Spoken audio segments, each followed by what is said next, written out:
Good evening, everyone. On behalf of the National Engineering Heritage Forum of ISL, I warmly welcome you, all of you to this session, including all the members who are joining online. Online, we heard that more than 70 participants are present and the physical audience as well. So for those who are attending one of our programs for the first time, the National Engineering Heritage Forum, or NEHF, was established under ISL to create greater awareness of Sri Lanka's engineering heritage. Through programs such as this, we aim to highlight the knowledge, skills, and creativity of early generations while encouraging the study, documentation, and conservation of historically important engineering works. I am Suran Fernando, the chairman of the National Engineering Heritage Forum. It's a privilege to work with the members of the forum and other professionals who are committed to protecting and sharing Sri Lankan valuable engineering heritage. Today's lecture is particularly important because it brings together history, archaeology, architecture, engineering, and heritage conservation. Our guest lecturer, Professor P.B. Mandawala, is a chartered architect and archaeologist with over 45 years of practical experience in heritage management and 30 years academic teaching experience. Professor Mandawala began his career in 1981 with UNESCO Sri Lanka Cultural Triangle Program. During his distinguished career, he served in several senior positions, including resident architect, project manager, deputy director, director of development, and director of conservation of the Central Cultural Fund, CCF. He also served as the acting director general archaeology of Sri Lanka. He later joined University of Sri Jethavana and retired as the professor of archaeology. He served as the head of the Department of History and Archaeology, head of the Department of Engineering Technology, and founder dean of the Faculty of Technology. At present, he serves as the dean and professor of the Faculty of Humanities and Social Sciences at the Nagananda International Institute for Buddhist Studies. This evening, Professor Mandawala will take us through the history of Anuradhapura and the establishment of the Jethavana Monastery by King Mahasena in the ancient Nandana Pleasure Garden. The lecture will focus on the remarkable Jethavana Stupa, one of the greatest engineering and architectural achievements of ancient Sri Lanka. With the circumference of approximately 366 meters and around 93 million baked bricks used in its construction, it remains the largest brick-built monument in the world. Professor Mandawala will also explain the archaeological, architectural, and engineering evidences discovered during its conservation, together with the technical work carried out by the Central Cultural Fund from 1981 until the project was completed and handed over back to the Buddhist community in June 2009. We are fortunate to hear about this important conservation project for someone with such extensive first-hand experience. Professor Mandawala, thank you very much for accepting our invitation, for being with us today. Ladies and gentlemen, please join me in welcoming Professor P.B. Mandawala. Professor Mandawala, it's over to you.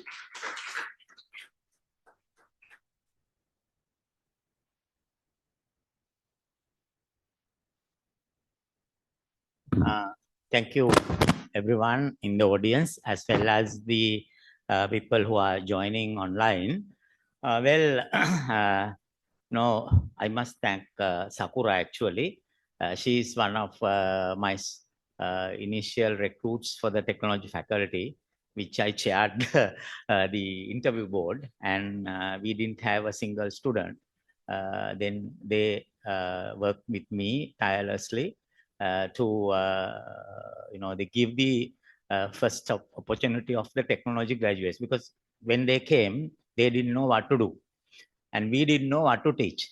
So I was requested to write the proposal, and I wrote the proposal, and it contains 1,159 pages. And from there, it went to the UGC, and then after that, we designed 3 degree programs, and Sakura was recruited as an initial staff to the university. So she telephoned me several times and requested to do it. With my very busy schedule, I do, although I am retired, I had to do a lot of work still. Recently I got a envelope about this size, and I had been appointed for 14 committees in the Department of Archaeology also. So I have to serve, including the revision of the Antiquities Ordinance also. So anyway, we had to change one day, actually, because it has to educate all the monks. 75 monks attended in Riddhi Vihara with regard to the this Antiquities Ordinance and the Archaeology Act. So anyway, here I am, and I should apologize that the words are sometimes Sinhala words are different, because the font of which I use in this is the Skolapati. It is not in the computer. Because of that year and is different. So that is because the computer doesn't recognize that. Anyway, so I will, on my lecture, I will focus on how the ancient city of Anuradhapura has been created on the things which we have found. Not me actually, Dr. Roland Silva and others has done certain research, and then about the Jethavana monastery and about the Jethavana Stupa, how it was built and what are the construction methodology. And it's very interesting to know the site of the 400 feet stupa, how it has been constructed by our ancient people. And then I will give you the things we did during its conservation. So evolution of Anuradhapura city is, it says that it began in 483 BC, and there are significant important things that the creation of the Anuradhapura city. It says that it is the same time the Nibbana of the Buddha was held at that same time. And then it says that the Buddha said that the doctrine of Buddhism will flourish in Sri Lanka, and the Vijaya came to Sri Lanka. Those are the 3 important things that on the date where the Anuradhapura has been formulated. And then establishment of the Anuradhagama in the north central province. All these are taken from Mahavansa. And then it says the Anuradhapura was named because of the minister of Vijaya who named Anuradha, and because of the another Anuradhapura lived there during the region of King Panduvasadeva, and because the city was founded under the constellation of Anuradha, presumably just prior to the concentration of King Pandukabhaya, but it says that the Anuradhapura was not in the exact position of the Anuradhapura, but it is quite close proximity. Then in the Mahavansa, it says the Anuradhapura is a sacred city. During the Buddha Kapusanda, Anuradhapura was called as Abhaya, and Lanka was called as Ojadipa, and the Mahameghavana was called as Mahatitta, and the king was Abhaya. And during the Buddha Konagama, the Mahamegha grove was known as Mahanoma, and Anuradhapura calls as Vaddamana, and the king was Samidda, island was Varadipa, and the tree was planted there. And during King Kassapa's time, the Mahameghavana was called as Mahasagara, and the name of Anuradhapura was Visala, and the name island name was Mandadipa, and king was Jayanta.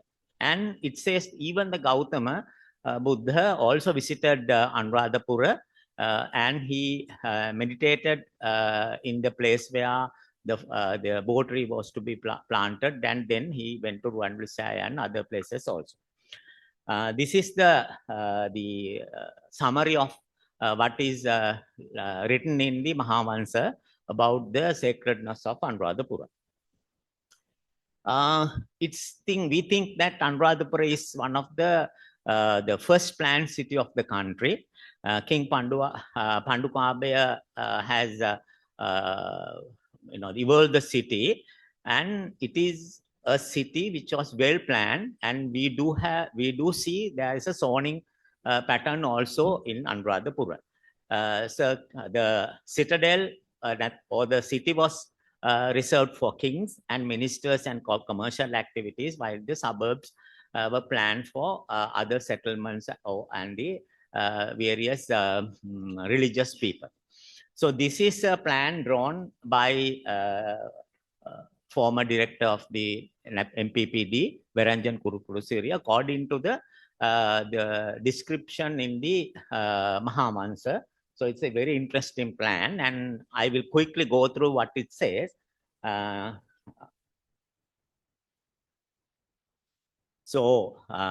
It's King Panduvapasdeva has created this settlement in 377 BC. And according to information Mahavansa, Anuradhapura during the region of Pandukabaya, as explained in the picture. And you can see the Kadamba Nadia. People came along this Kadamba Nadia, which is called Mallathuya at the moment. And the citadel was created. It's about 1.5 square meters. And it says various things in this. There is this public ground and the torture chamber, and then cemetery, and also there are people. It says that people, Chandala people, lived in this Chandala village, and also it says that there is a burial ground located to torture near the torture chamber, and also there were hunters in the city, and the monasteries of Sannasi and houses of Vajika Brahmanas, and the hermits of the village for the hermits.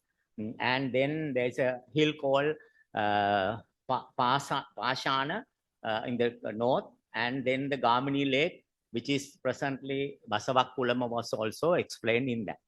There are about 500. There were about 500 families lived near these areas, and there had been the building built for people who are suffering from diseases, and also there had been a separate building built for pregnant women, and also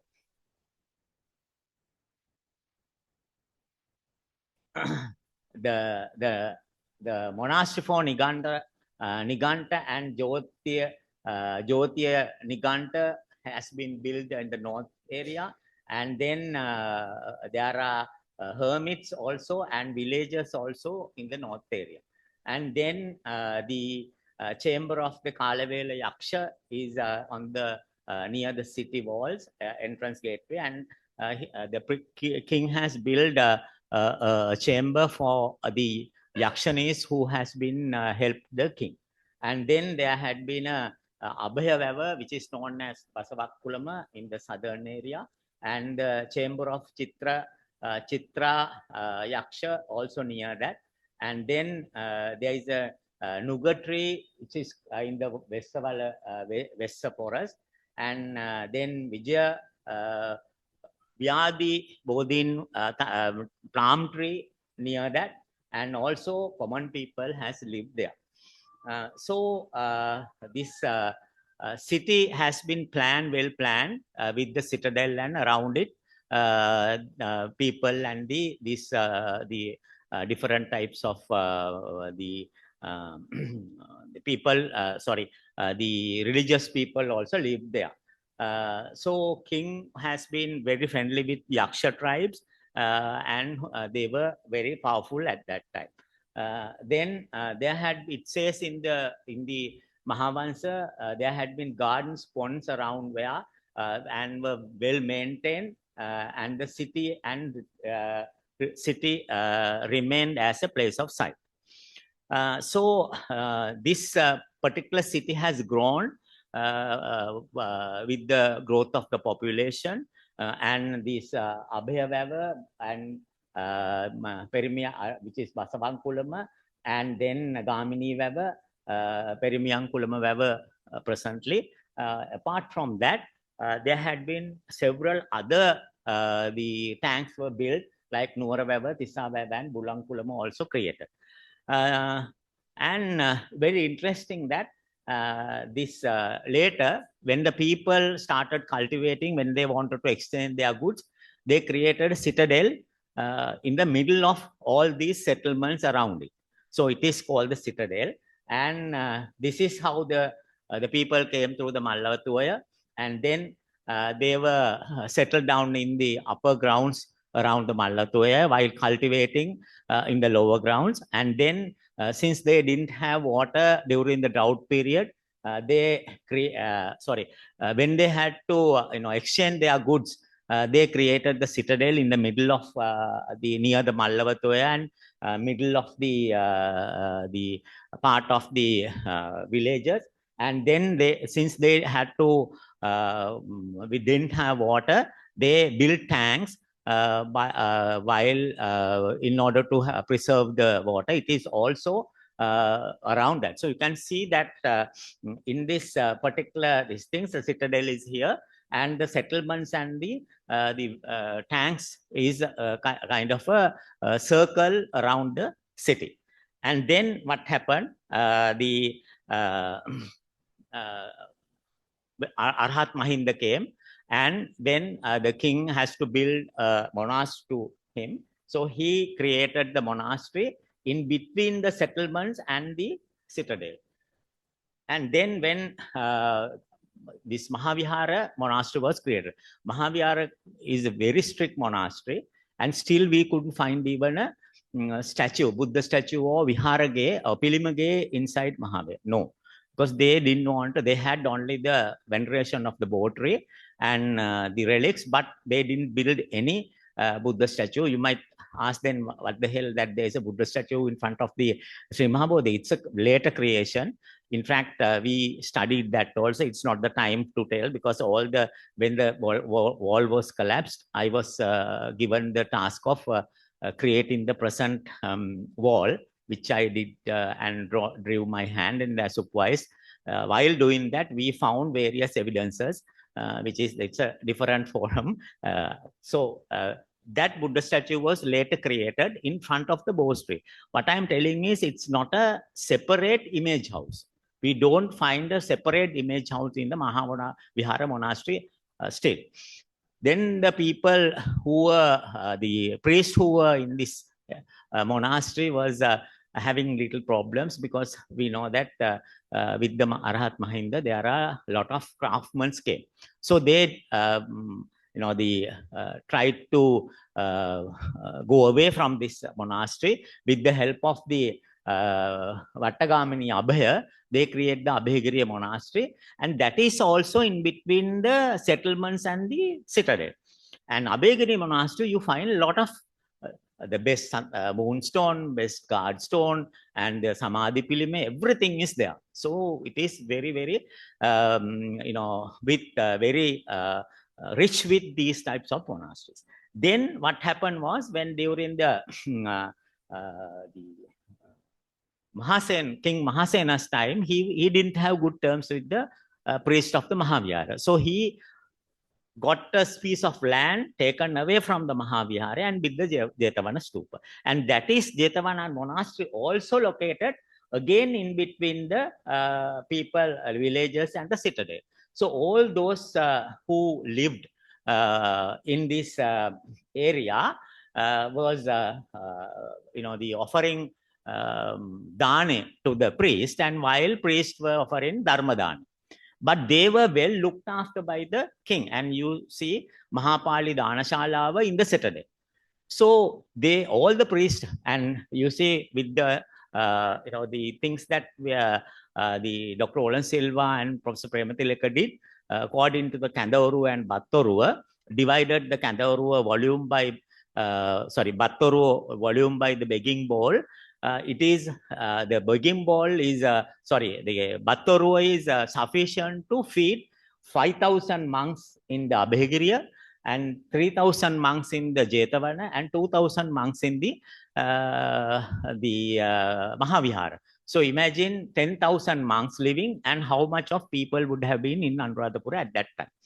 So, but the people, the priests who were living had again a problem, because they were well looked after. So they were thinking in terms of, we have been looked after well. It's not the preach of Buddhism. And they later, what they did was, they broke away from the main viharas, and then they did the forest monasteries. And they didn't want to go away from the area, because they had to be fed by the people. So the forest monasteries also located. So in Anuradhapura, you will see the citadel. The first round is the Mahavihara type of monasteries, and then the tanks and the circle is the tanks, and the people live. But you don't find any remains of the people or the houses of the people, because all those houses were built accordingly, because they didn't have, they were in the fields working, only they had to come to sleep. So all the, when you go to our vernacular architecture, you will see everything was taken from the environment, and it is so Modagal and Varichibitti and all those things were perished. So all those has gone. Nothing is remained. So we believe that because of the tanks are there, the high ground where the people were living. So then, so because of that, even these forest monasteries were were created like a third ring of Anuradhapura. So it is very well planned city in Anuradhapura. And when you go through the history of Anuradhapura, starting from 377 BC to up to the King Mahinda the fifth in 1015, there had been 130 kings ruling for the period of 1,400 years. So you can see how important was Anuradhapura at that time.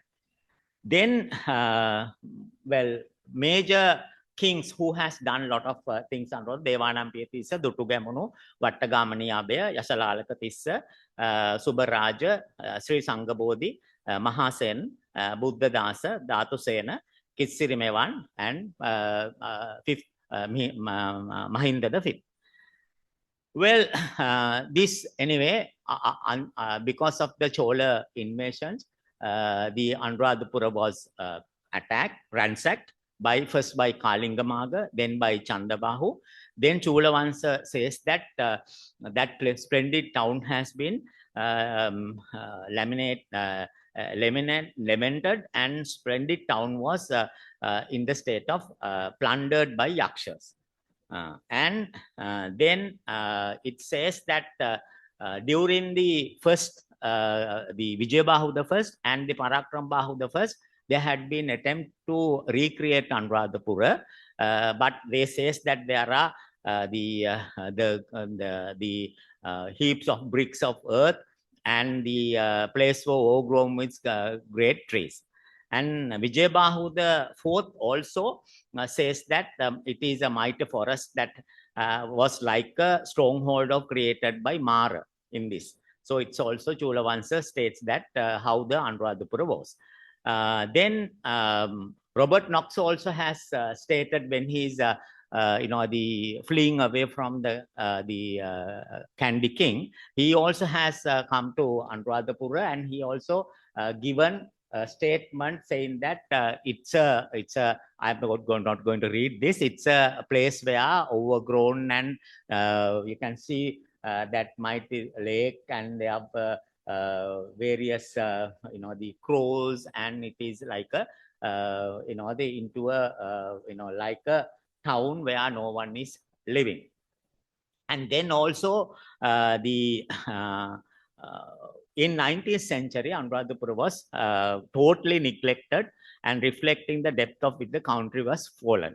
And John Davy also has stated it's a small mean village in the midst of desert, large tanks, numerous stone pillars, 2 or 3 immense tea mill, and he said that it's but the important thing is it's still venerated by people. So actually, Jayasri Mahabodhiya, you see that there's a large stone wall around it. And when we did the excavation, there was no stone wall when it was built. Actually, it is a brick wall. What they have done, the people are කියනවා මිනිස්සු මේ අලි දලුලන කාලයකට ශ්‍රී මහ බෝධියට එනකොට අලි ඇවිල්ලා ඒකේ කොළ කණ්ඩ එනකොට මිනිස්සු ගිනිමැල ගහගෙන ආරක්ෂා කළා කියලා. So people were venerating until the Nuwara Kandy period. They somehow or other protected this sea. And when we did the excavation and the conservation of the fallen wall, we found that it was just, I will give a different way from that because it's very important also. We found that the Sri Mahabodhi was planted same as a tree in our temples. There was a Valimalua, and there was a podium where the Sri Mahabodhi has been planted. But later, when the tree was growing, this podium was raised little by little, and it has come to this particular stage. We found all the evidence. And then when it came up, the people couldn't see it. So they built a stone wall around it and created the Devala Malua. And when this one went up, again the stone wall was raised, and it has raised 3 times until it collapsed. So when I did the excavation in order to conserve it, we found 3 stairways under the present stairways, and also Valimaluas depicting the 3 stages that they have. So that wall didn't have a foundation, it collapsed. So what I did was, I said, now this is all people, because it was when I did the significant study, the most significant of the Sri Mahabodhiya was for the loving people to venerate. That's why they have built these little by little. So what I did was, I took the new wall 5 feet away from the old wall and extended it and built the new present Sri Mahabodhi wall. It has happened earlier also. So anyway, the Sri Mahabodhi was protected. Likewise, people were venerating and protecting these things also. So then there are during the European times, there have been various attempts to draw illustration as measure drawings in Anuradhapura. John Ruskin and also William Geiger translating Pali version of Mahatvansa Chulavansa. Then archaeological survey was created in 1890, and they started the restoration in the Vijayarama also.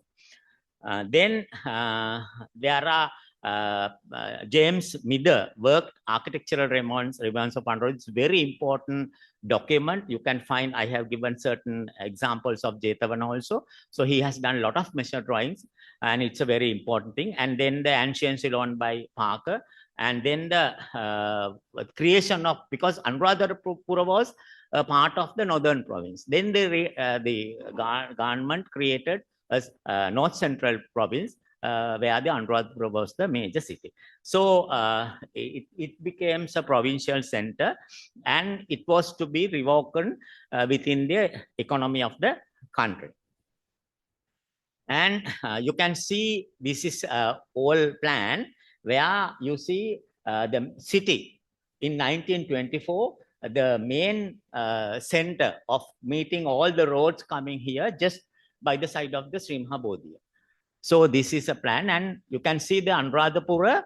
It's not a sacred area at that time. It's a city where all the people were in the major, and even near the sacred street, the bus stand was there.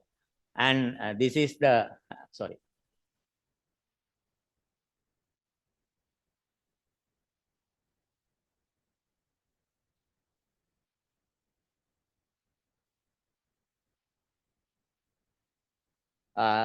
This is the actually road going towards the Jaffna and Kurunagala road, and the other roads coming and meeting at the, and in behind the Sri Mahabodhiya, you see all the what do you call this bus stand, and then the cinema halls and various things were located at the Sri Mahabodhi area. And you can see from the next slide, even the road, the present walkway that we are going from Anuradh Sri Mahabodhiya to Ruwanulisaya was the main street. And you can see that the fish stalls and then the meat stalls and all the vegetable stalls were located along that road. So then what happened was in 1942, the Anuradhapura Preservation Audience was formulated in order to protect the Anuradhapura sacred area, do the excavations and then the conservations, and then removing the unwanted things.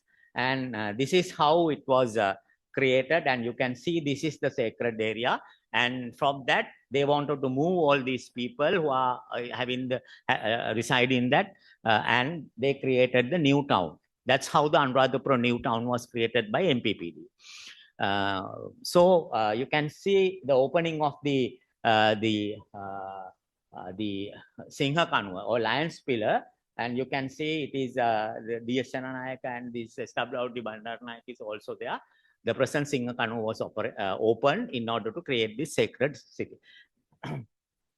So it was, the work was carried out by government agents with the plan of prepared by the Town and Country Planning Department, present National Physical Planning Department. And it says, I didn't explain, it says that when they were requested to move out from the sacred area, no one was willing to do it. So at that time, the GA brought all the bulldozers in the country and parked in his office, in the government agent's office, asking them to. So then after that, they removed all the things, and you can see some of the remains still there. The hospital is still there, and the rest house is now belongs to the Ruwanulisaya, still there in the sacred area itself. Then the Anuradhapura Preservation Board was created by that, and the extensive powers were given to the board, Preservation Board, including excavation, social and economic activities, control over the commercial activities. But they found later in 70, they have deviated from the original thing.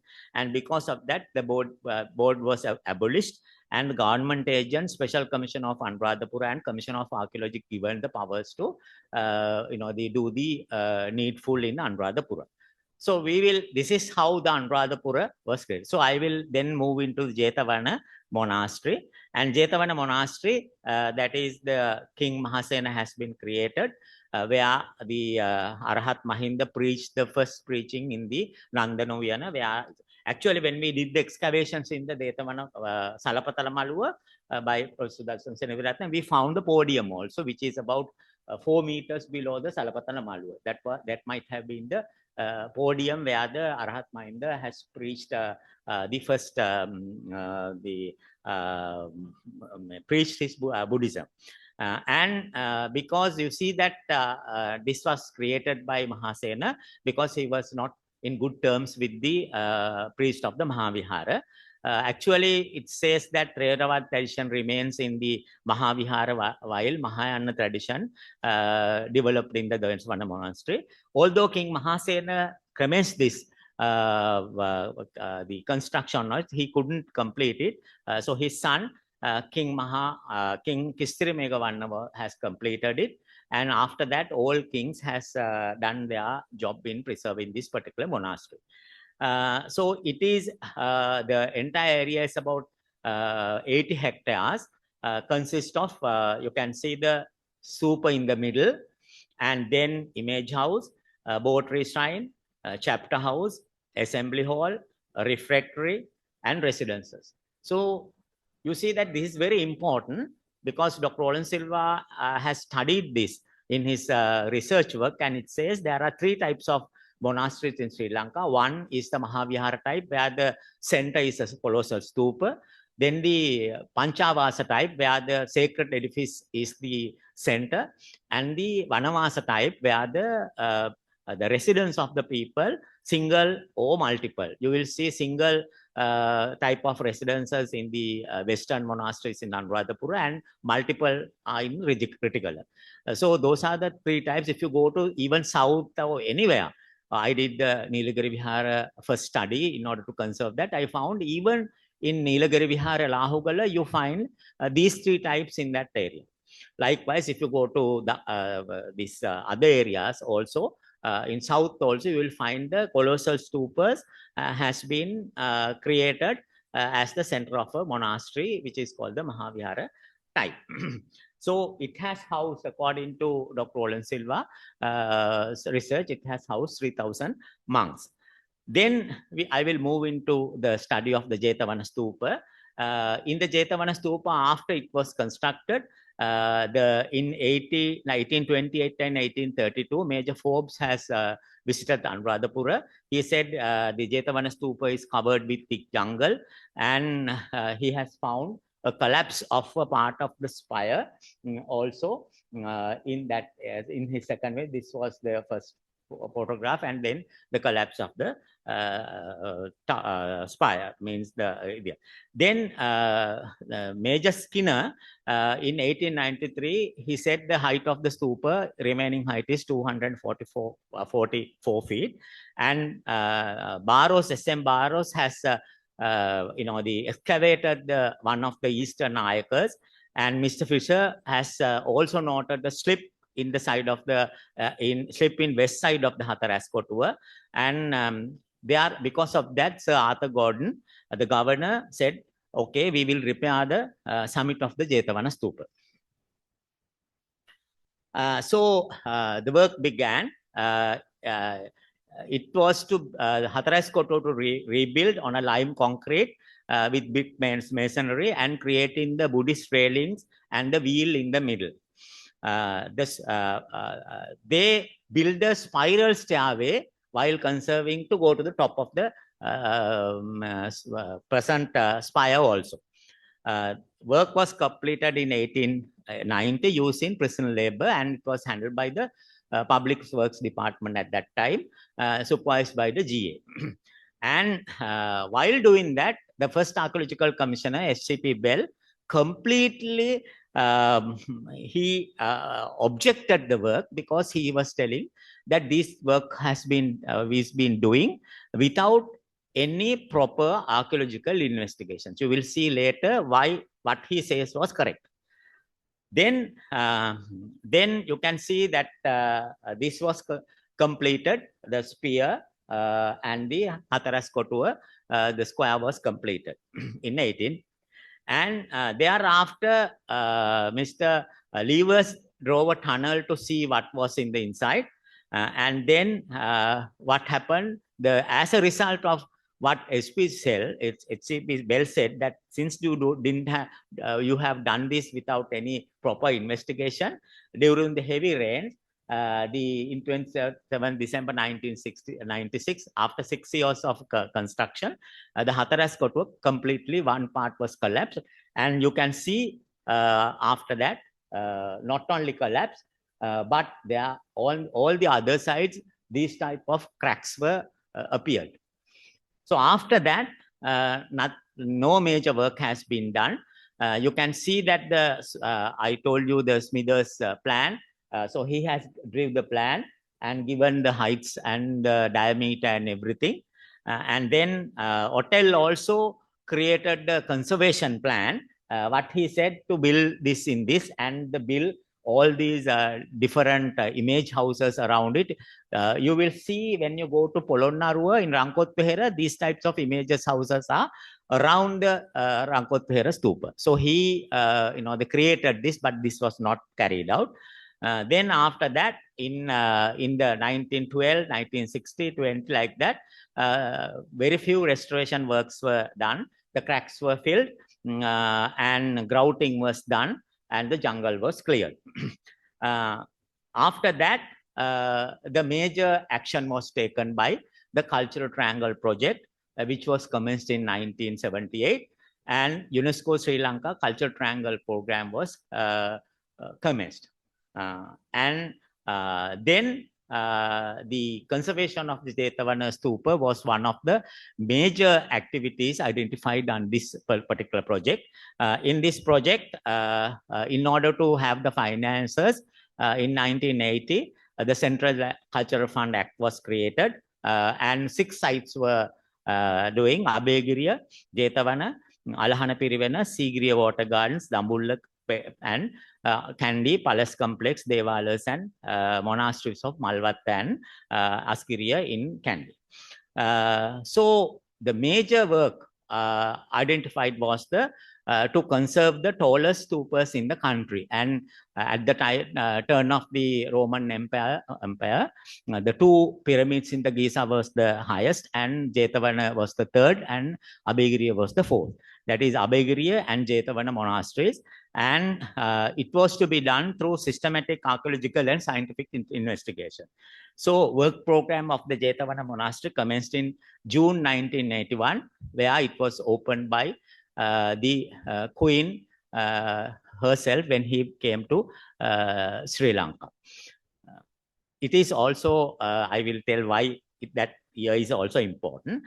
So Jethavana Stupa was commenced, and while doing investigating, we found 84 courses of original brickwork we couldn't identify at the bottom of the stupa. So what we did at that time was to conserve the up to the 84 courses of the brick, because we know that it is above that we didn't know what was the curve and the how it was. So it was and there was a 120 feet above the base of the dome, the original bricks and plasters were identified.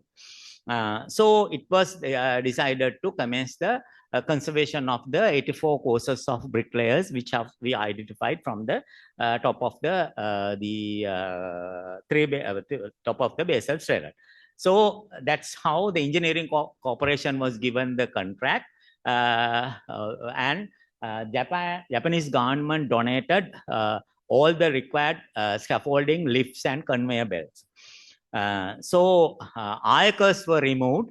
4 ayakars were removed, and they were kept in 4 corners of the Salapatala Maluva. But the problem was, I will tell you later also, they didn't follow the normal removal of stone built monuments, because we have a certain kind of removing that I will tell later when I come to the ayakar. And it was housed, and a kajan roof was constructed over it, and it was remaining like that. Then the problem was actually the decision to take wire cut bricks to conserve these 84 courses. So wire cut bricks were found, and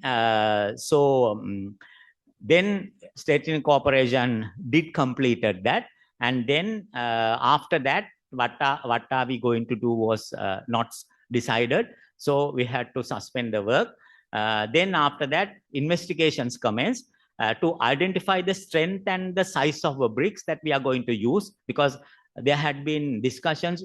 It is using wire cut bricks will further deteriorate the old bricks, because wire cut bricks were stronger than the older bricks, and also identify the shape and size of the dome. So this is the laboratory test that was done by with the Dr. Mohan Abeyratna was the head of the conservation laboratory, and with the help of the Morocco University, they did the identified the strength of that. And this is the sizes of the bricks that they found. And then these are the things. And then the water absorption capacity, all these were tested in the Moratuwa laboratory. And as a result of this, it was identified the strength of the bricks are about 650 pounds per square inch PSI, and the size is 16 by 12 by 2 inches, the bricks average size. So then after that, after discussion, I will tell later how it was decided. With the different types of investigations, it was decided to use, although it's 650 pounds, use the bricks of PSI 600 pounds and the same size. And State Engineering Corporation was given the task of manufacturing these bricks, and it was failed. Because of that, the contract was suspended. And Central Culture Fund also could not come to a conclusion to see what is going to be done about the 84 layers and the shape and size of the dome. So everything was stopped. So this is according to Professor Ranavira's report. He has found the strength of the bricks is about these Jethavana bricks were about 8 to 12 megapascal, and the present normal engineering bricks are 4 to 7 megapascal. And then after that, he did the laboratory analysis of the mineralogical studies, and he has found Jethavana, the sand content was 55 to 65%, modern bricks 35 to 45. And these are his report says that the compressive strength of the Jethavana bricks, tensile strength, and Young's modules, and position ratio, and all these things were identified. Then after that, they identified the real mortar of the bricks, and it is found that all these bricks were built using the very thin butter clay slurry.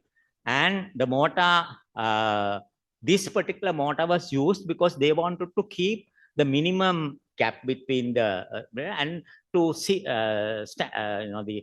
keep the one brick on top of other to take the strength, because it is massive brick build structure. So it says that this gives the strong brickwork, unlike modern brick uses the brick mortar, which can weaken the brickwork. The outer surface was plastered, is very important to waterproof. I will tell you what are the real outer surface mortar that has been used. And you can see Mahavansa also described, when we did the analysis, we found this is the real mortar and the plaster of the Jethavana Stupa also. And after we did the excavation also, I will explain that also, what was the, and these because we are not in a seismic zone, self weight is the most important thing is Jethavana. So then the Peradeniya University did the finite element analysis, and they said that most part of the stupa has under self weight, most parts stupa under compression. Tensile zones also has been found in the outer surfaces. And Jethavana has been built according to the shape of the paddy heap, and trusses are comprehensive, and it was more stable. And then after that, he says that at the foundation level, the 890 kilopascals are there, and hoop and the radial Jethavana dome also compressive, having maximum of 280 kilopascals at the base, and the square chamber also same tensile regions in the top shown darkened at Jethavana. You can see the Professor Ranavira's the report gives how the contours of the vertical stress in Jethavana Stupa as well as the spear. Then they, while discussing what to do with the Jethavana Stupa dome, the excavations were conducted in stone pillars, outer wall, 4 gateways, 4 flight of steps. Then we did the analysis to see what is the base, and we found 4 meters below the Salapatala Maluwa, the stupa commenced in a strong ground. You can see the height of that, and it is in a 4 meters below the normal surface. And then the curvature was also identified by we requested the survey camp in Diyatalava to come and give us this curve, and they came and took the offsets from the remaining plasters, and then they gave this parabolic polynial of the parabolic shape. They explained it that since it has 2 nucleus, when you put the Hataraskotu and Devatakotu on the top, this shape, the stressors will neutralize at the nucleus and it will not crack. And then we asked them to give do a profile study, and we did 8 profiles, and then they gave us the final curvature also according to the profiles. And you can see that in some areas there are cavities in the Jethavana Stupa, and these are because of the collapse of the Hataraskotu. Then the problem was the manufacturing of brick. None of the brick kilns in Sri Lanka could produce this 600 psi, 16 and 12 by 12 brick. No one, none of them, there is a Alhapattu kiln by SCC, they couldn't prepare. And then the brick and tile factories of the Ceramics Corporation, they couldn't prepare. And then in this Vaikal area, they also couldn't prepare. So what happened was we have to build our own kiln. So we did the building of the kiln with the help of the NEBRO in the Galkadavala area, where the kiln is it's kind of a bullseye kiln. In the middle you find this chimney and things like that. Around it, this kiln was built, and this particular firing of the bricks were underground. And then what happened was, then the major task was how to get these green bricks. So we got hold of the people there. It's in the valley of the Malvatuaya, and it was very interesting that they were given the task. We created actually a kind of a cooperative society of the manufacturers' bricks of the normal bricks, and created a kind of a cooperative society headed by the AGA in the area. So when we request these people to build it, the NBRO, and we observed what they are going to do, they just go and cut some soil there, and and they hold it from the top. Make a කඩාගෙන වැටෙනවා නම් වැලි වැඩි, මේක ස්තූප වලට හරි නෑ, මේක සංරක්ෂණ ගඩ වලට නම් හරි. So that's how they identify the correct soil to cut the green bricks. And then after that, what they did, they cut it and pour water and keep it overnight. And next day morning, they again mix it with. And when they start preparing these green bricks, when it starts after 12 o'clock, and they use this type of green bricks and keep it in the overnight to dry. And in the morning, so they they turn this. And then after that, when it was given to the kiln, and it was stacked like this. And these holes are to put the firewood and take the fire around it. And in the top, we had some holes in order to put the firewood and take the fire around it. And each you can see how it's firing, and you can see that when the මේකට කියන්නේ පලිප්පු වරිය කියලා, ඒකෙන් firewood දැම්මම මේ විදියට. So we are using temperatures. NBR was supervising, and each round we stack 100,000 bricks, and finally we get 80,000. And all those bricks which was manufactured had the 600 pounds and the correct water absorption rate. So we commenced doing that. But the problem occurs in 1992 when the UNESCO review team came and they said, you started the project in Jethavana in 81. Now you have not done anything up to now. If you don't do anything when we are coming next year, we are going to scrap the UNESCO Sri Lanka Cultural Triangle program. That's what they said. And even in the Central Cultural Fund, it says, Jethavana Vyapruti Vani Vyapruti Kriyatmaka Kirima Sandaha Mudal Viedam Kirimata. So we didn't, so from 1980 till 1992, nothing happened in the dome.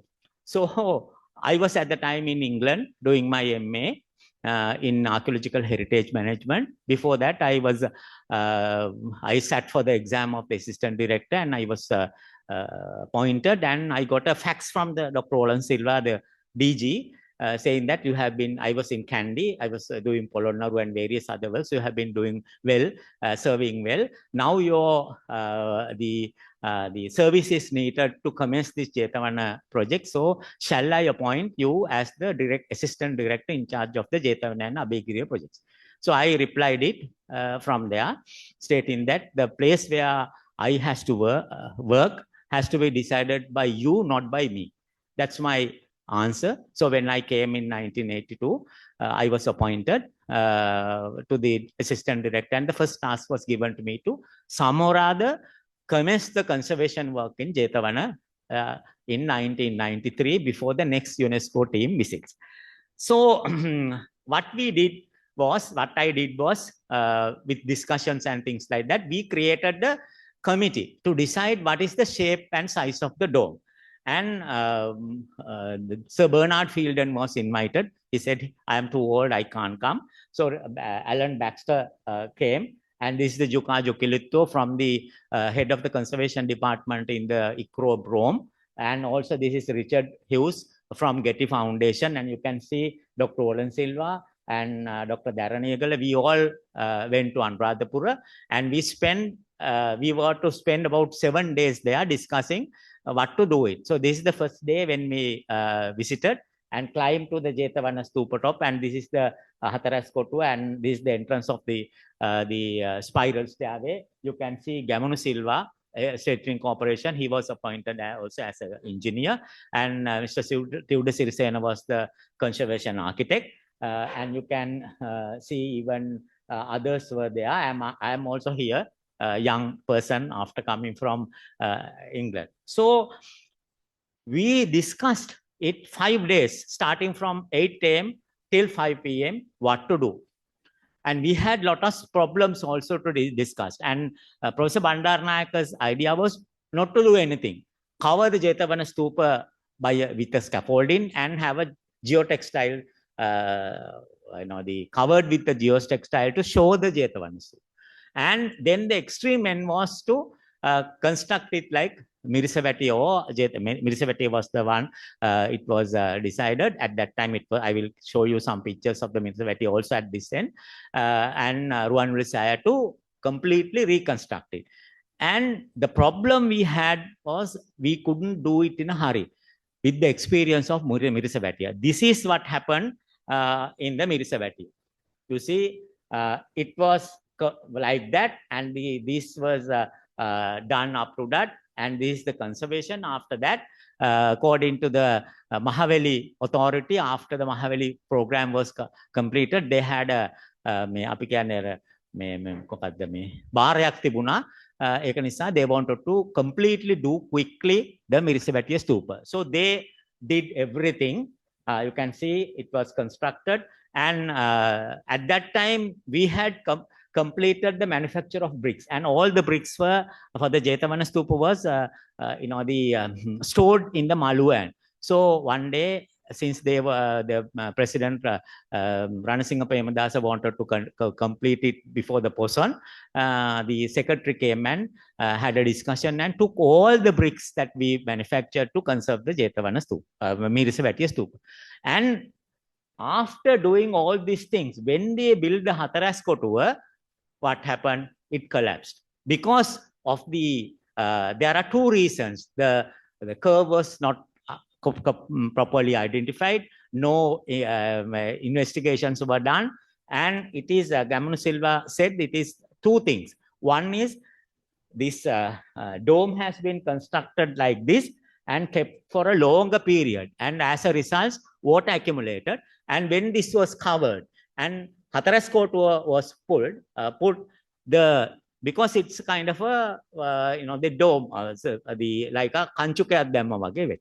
So because of that, because they didn't clearly clear the area base, and the water accumulated was evaporated, and the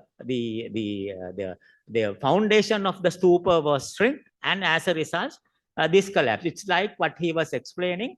When you prepare a rotiyak hadanakota me api pasguliyak පිටිගුලියක් අරගෙන ඒක පහත් තැනකට තියලා ඒකට උඩින් තද කරාම when you pressure you see that the අර නාරංගෙඩියේ බික් වගේ this particular area you will get the cracks. Those similar cracks you found, you can see these are the cracks found, and this completely it was completely destroyed. And then what they did was they cleared it completely, and then after that they rebuilt it using concrete beams, and the concrete it was tied into the middle with concrete rings. And see what happened after the rain. All the calcium sulfate gypsum of the cement came out. It was not to be plastered, and Dr. Dharaniyagala was thinking what to do. So this is the problem we find when you use extensive cement in this, because bricks are porous material. During the rainy season, they absorb the water and they dilute the calcium sulfate in the this cement, and it comes out and efflorescence appeared. Then after that, there was no solution, and after that, it was plastered. So we didn't want to happen this to Jethavana Stupa. One, the collapse, if you don't do proper investigation and do it, similar thing will happen. So because of that, there are policies taken after discussing these things to buttress the Devata Kotu and the Kotra because it was in danger.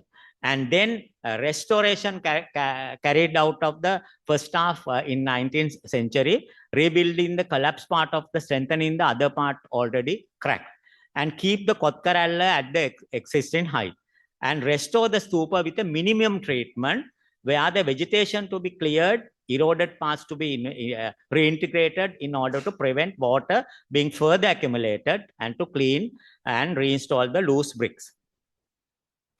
Then treat the three basal serrases for Ayakas and the Salapatalua in the similar way, and to establish a short-term and long-term maintenance.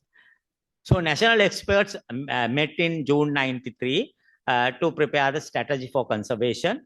So work to be commenced quickly to buttress the eroded parts of the Hataraskotua and this Poland part of the Hataraskotua, because it was threatening the collapse of the Devata Kotua and the Kotkaralla, and to do an investigation strip from top to bottom 30 feet to see what is the construction methodology.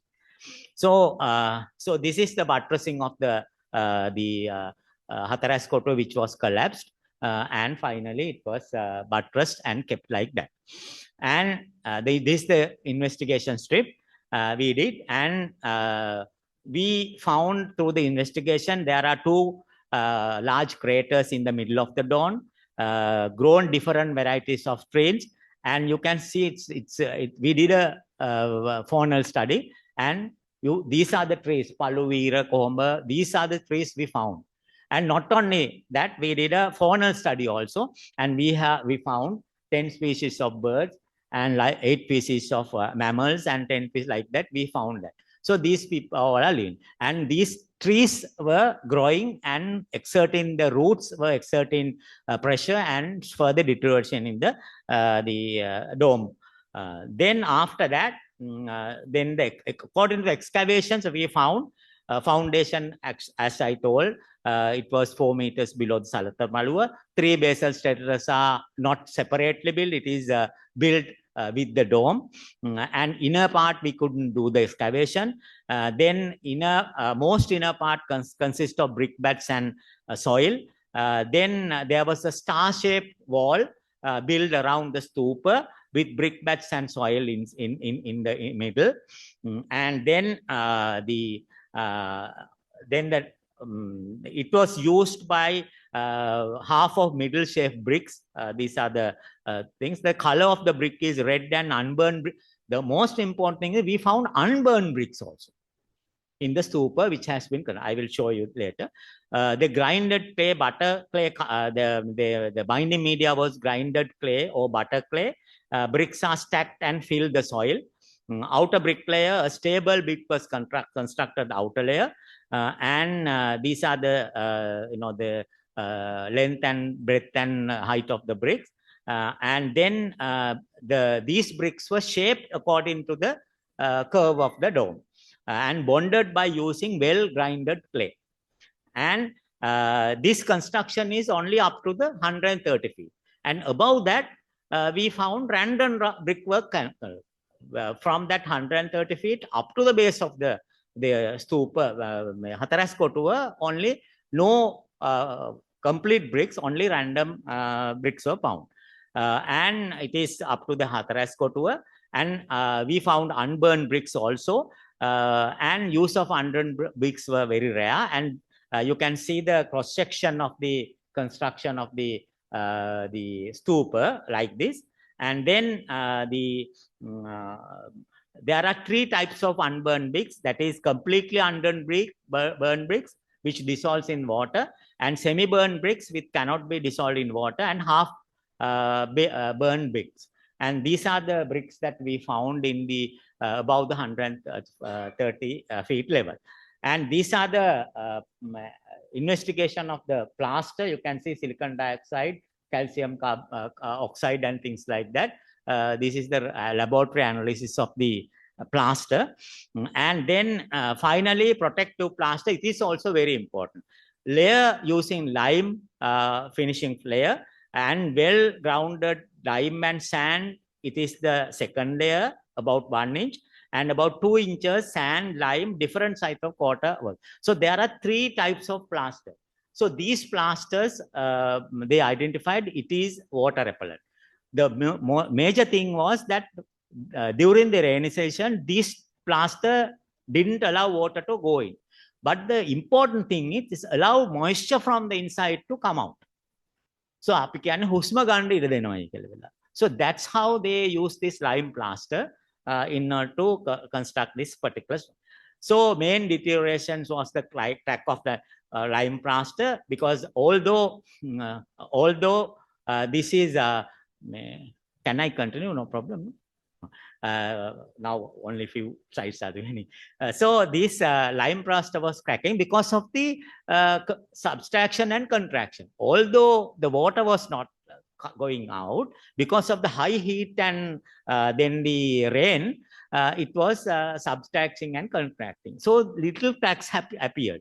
So this crack, these expansion cracks allows to, because after the fall of the Anuradhapura kingdom, nothing was doing. So expansion, contraction, and the seeds went in and started growing the trees.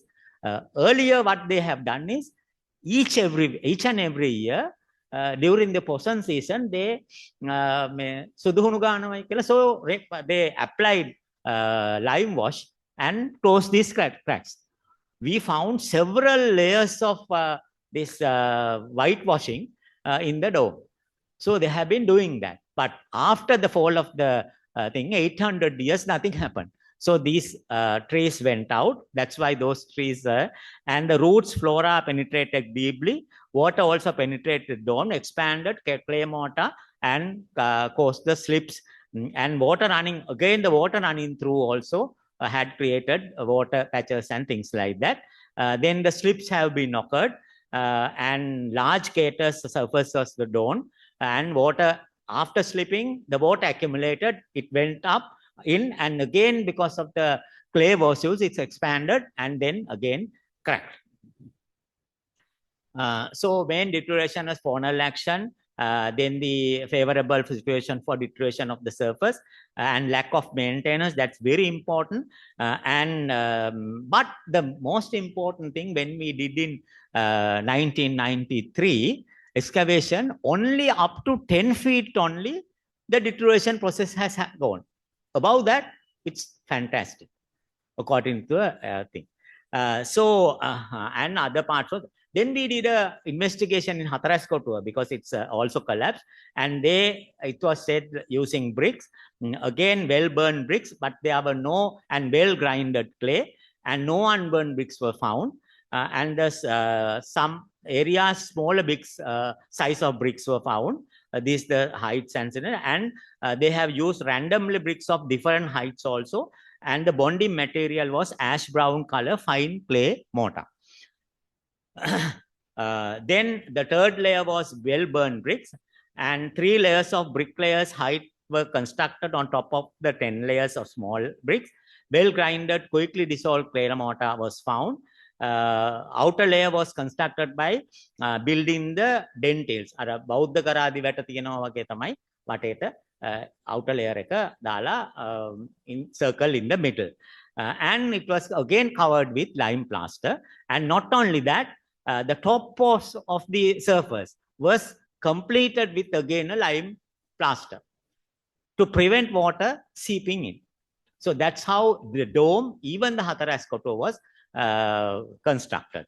Under the lime plaster, small and medium-sized bricklayers were identified, which had been laid in large bricklayers. The bricklayer has been constructed on top of random construction of small bricks. So this is the cross-section of the investigation of the Hataraskotua. And the most important thing is we did an investigation to see the meeting point of the Hataraskotua and the dome. And then we found the present level is 10 feet above the actual level. And the new evidence of the base molding was constructed, and the molding was constructed using bricks, and clay mortar constructed inner brick layer, and this is what we found.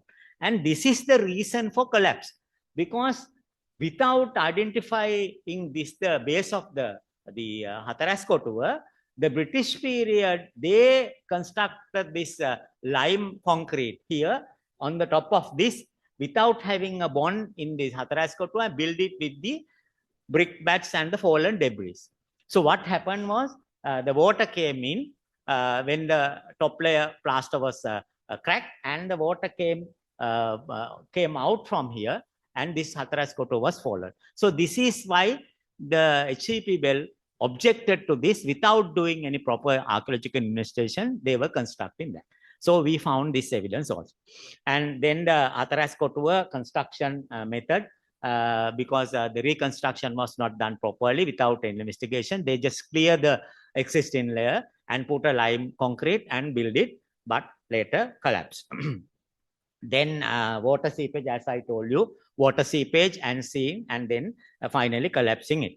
And then the final conservation layer method was identified, and there are various things: restore the outer prakara wall with the stone conservation methodologies, restore the inner prakara following the conservation method of conservation of ancient bricks, and also up to the site of the Salapathalamalu, and raise little bit above that. Otherwise, the water from Salapathalamalu will fall along with the inner prakara wall. Restore the 4 flight of steps in the inner prakara wall, and then remove the stone slabs in the basal terrace. The Salapathala Malua, because it has the settled 3 feet. because of the floods occurred in, I can't remember the year, and it says that the up to the up to the second top of the second Pesava, the entire stupa was under water, and the priests were climbed into third Pesava to protect their lives. So because of that, the Salapathalam also has settled. Not only that, some of the stone slabs of the Handarapattu has been removed by the British period to build various culverts and things like that. So we couldn't find, and the consolidate the 3 basal terraces, strengthening the available ancient bricks, and 4 removed ayakars to be replaced again, and then missing pieces are installed in the ayakars by the new bricks, and restore the dome up to the 84th layer, which we have already done. Together with the consolidation of the plaster, we found plaster remaining at the bottom, because you see that according to the finite elements, is that the shoulder of the super dome has collapsed, but the place where this dome meets the Pesava is in good.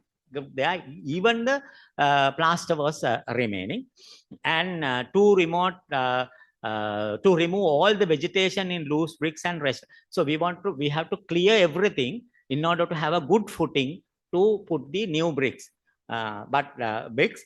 And facade should be broken face, because we don't want to create the exact curve, although it was given.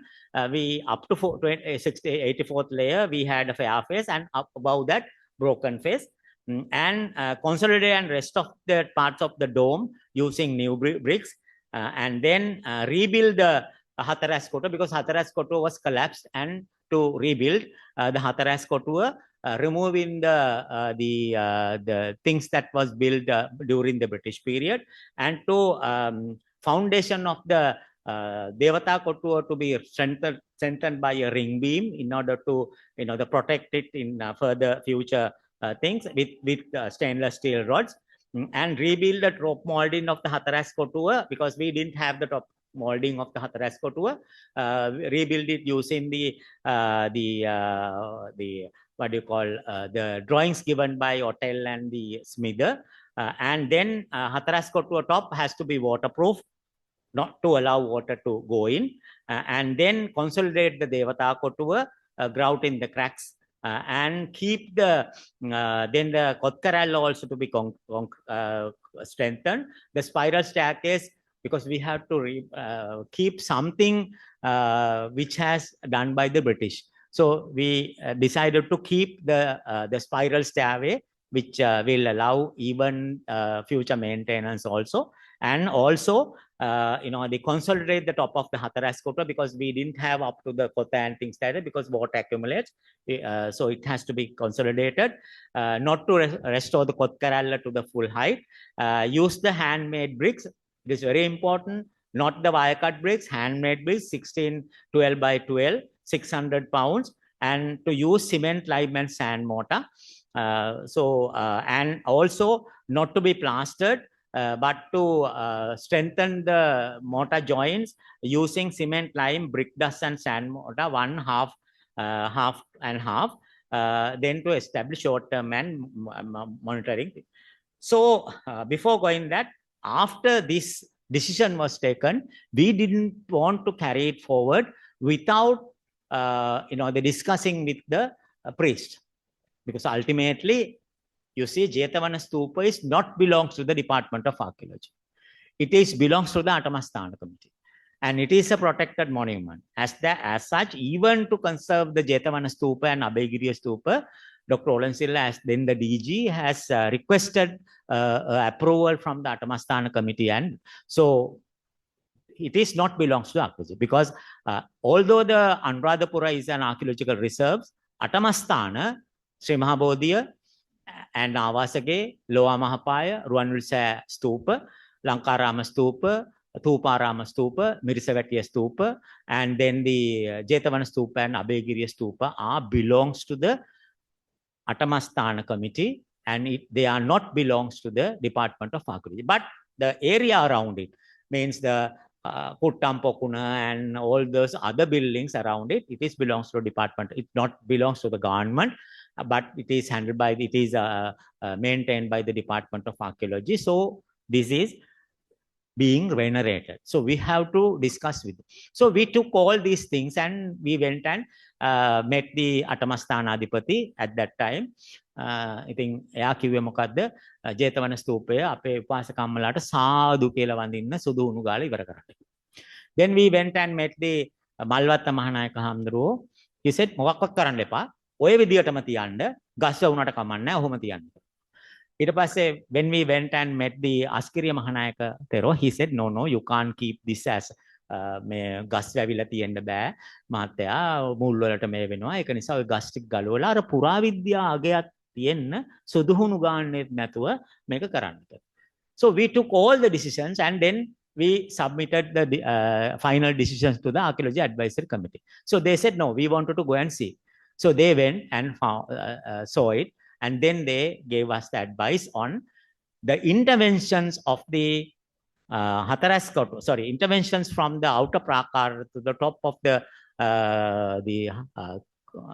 Skotkaralla of the Jethavana Stupa will be handled in different intervention methods. So Bernard Fielden has said 7 degrees of intervention. So all those are conservation. Conservation has 7 degrees. Without doing anything, you can erect a piazza like Galvihar, or you can completely do it as Mirsavati. So those are the 2 extreme ends, and in between you can decide. There are 7 levels of intervention. So we identified each level, as I explained to you, level of intervention, and then we completed. And you can see the excavation of the outer prakara wall and consolidation it. And you can see the place where these stones of the Ayaka was kept in this particular. And then this is the 4 entrance gates. We completed it using stone conservation things. And then the inner prakara, we excavated it like that. And then it was a brick conservation. And then it was raised a little bit above the Salapatala Malua in order not allow water to go through the channels. We had gargoyles, and from there to the pour into the Valley Malua. And these are the 4 flight of steps. One is seen, and it was excavated and found like that. And then it was conserved like that. And you can see the Salapatala Malua, it has gone up to this level. We had to remove each and every stone by numbering it and stacking it, and then consolidating the bottom and keep it. And when you find these types of cavities, we filled it with bricks, because that is the method we normally use. We don't use stone to complete it. And you can see the basal terraces. When we did the excavations, we found most of the basal terraces are intact. So we had, because of the 3 basal terraces, the original shapes were there. So we reconstructed it. So it is not a restoration, not the restoration or consolidation. It is reconstructed. And then the Ayakas, as I said, it is a jigsaw puzzle, because no numbering was done. They have removed it and kept it. So we have to, they do it very carefully, because sometimes, because after that, after assistant director, I joined the university, and I was again appointed as the conservation director of the Jethavana project. Or sometimes when they didn't have these people where to place, they have to keep them on the chain blocks. And until I visit on Friday, every Friday I used to go there, and then only we discussed and then place the stones. And the lower part and these stones and the other stones were completely missing. And those were, because we knew the surface, we did it with brick work. And the top part, we didn't have any clue. So we made, the broken bricks and kept it like that. And this is the State Engineering Corporation work. This is the 84 layers of the original bricks. So you can see that there was the guide which was prepared, and then these were constructed. And the bottom of the base, you find the plaster. So we consolidated with by lime wash, the spraying the lime and consolidating it. So it's a consolidation. That's why I'm telling different types of interventions we found. And you can see the extent we cleared everything, and this is the star-shaped wall we found, and all these were cleared, and then building it like this, little by little, but we made it very clear to build it round and round, not to build it too much. That's how we completed the dome. You can see how it is, and the people, because we have to take the bricks up, people came and by batches, and they helped us to take the cement, mortar and bricks to the top of the dome, and they helped a lot of saving labor. And this is the top part of the Hatarasko tour. You can see, I told you that there are random bricks were found. So we restored, and we made, Dr. Olonsilla was not there at the time. So he also was invited, and we had several discussions. We had meetings, and then finally we decided to do it. And this is the clearing of the Hatarasko tour base, and then little by little, building the Hatarasko tour. And you can see in this particular Hatarasko tour, you can't find a mortar joint. So brick was laid, and the backside was cut, and the mortar was given. So we identified, it was very interesting to identify that this is when the Malwatta Mahanayaka came to see what we are going to do. And you can see during the British period, without observing that, they built the brick with the mortar joint. So we have to remove that, because originally we found places where no mortar joint was identified. So this is how,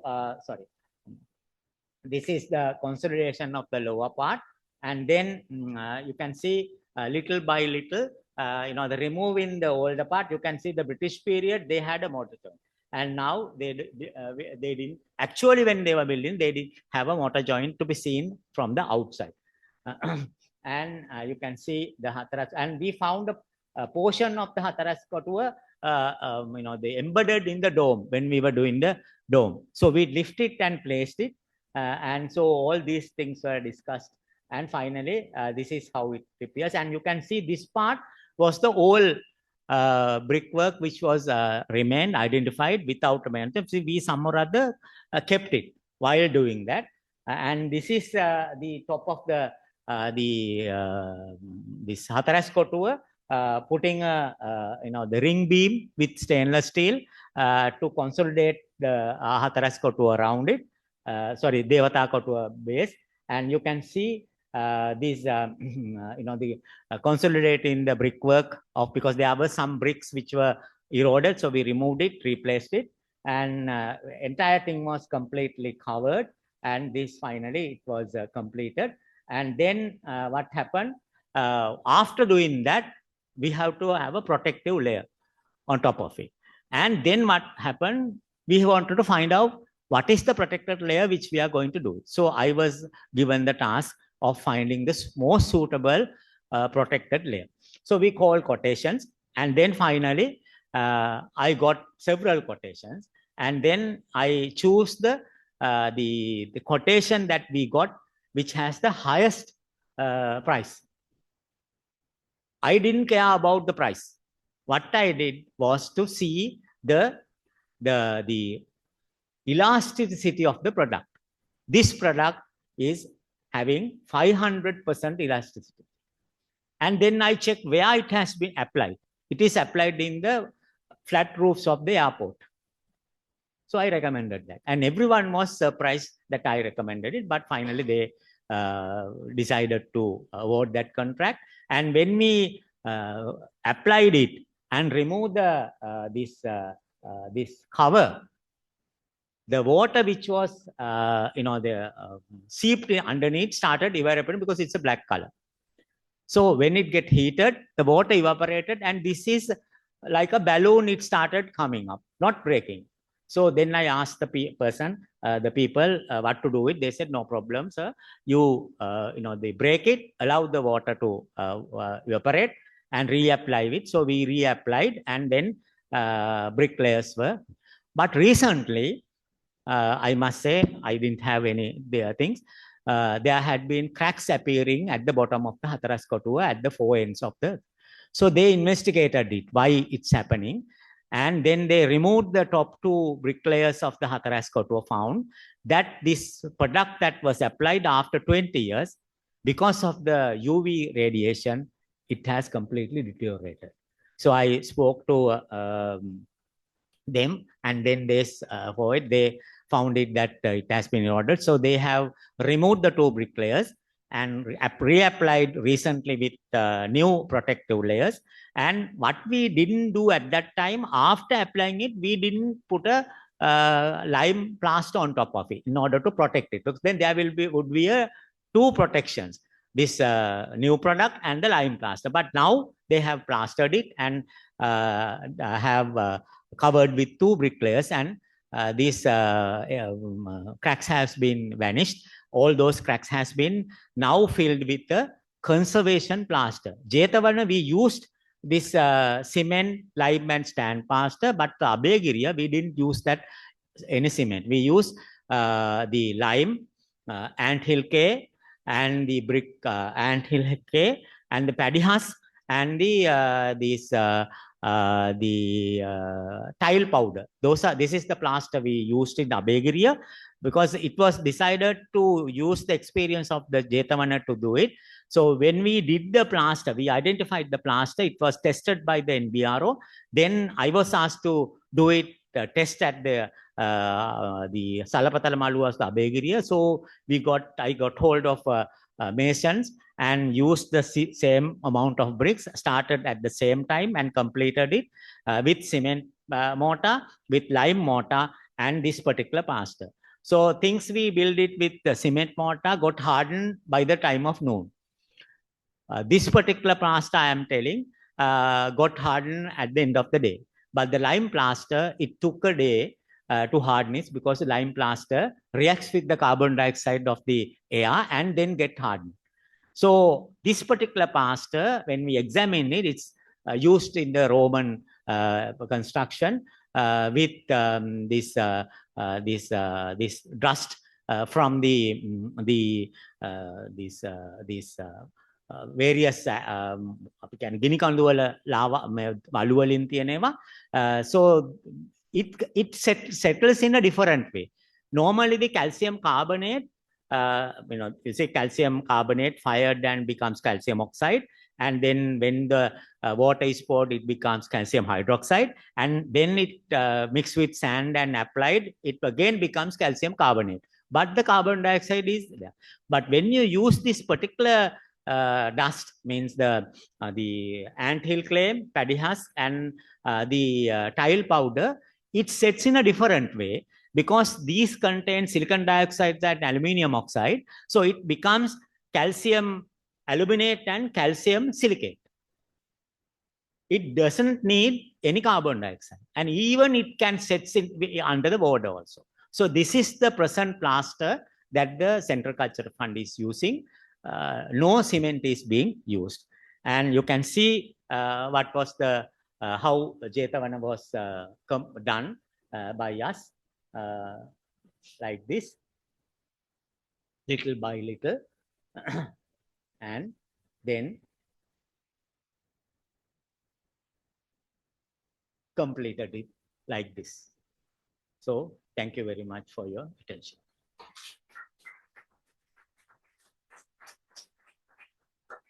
Yes, I am happy to answer any query that you have.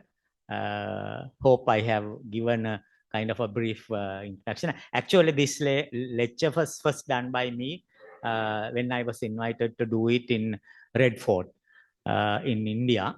Then after that, I was, this is the, I think, second time I am doing it, but I use this particular, now this has been completely changed. I use this to teach the brick conservation methodologies of my students in all the universities. So I then revived it with various other slides, because it has to be suited to the engineering profession. So that's why I took those Professor Anavira's others, finite element analysis, all those things in order to accommodate that. So I can use this in future also. Okay, any queries that I can answer? Yes. Well, yeah, it had a good, yes, because we do have, the question was any particular reason why you didn't complete the yes, both calendar? Good question. We discussed that also. And we do have stupas, large stupas in Anuradhapura, Ruwanwisai, and then Mirisavatiya is completed. So we decided not to do it by us, Abhegiri and Jethavana, and leave it for the future generations to do it. If they want, they can do it. Yes.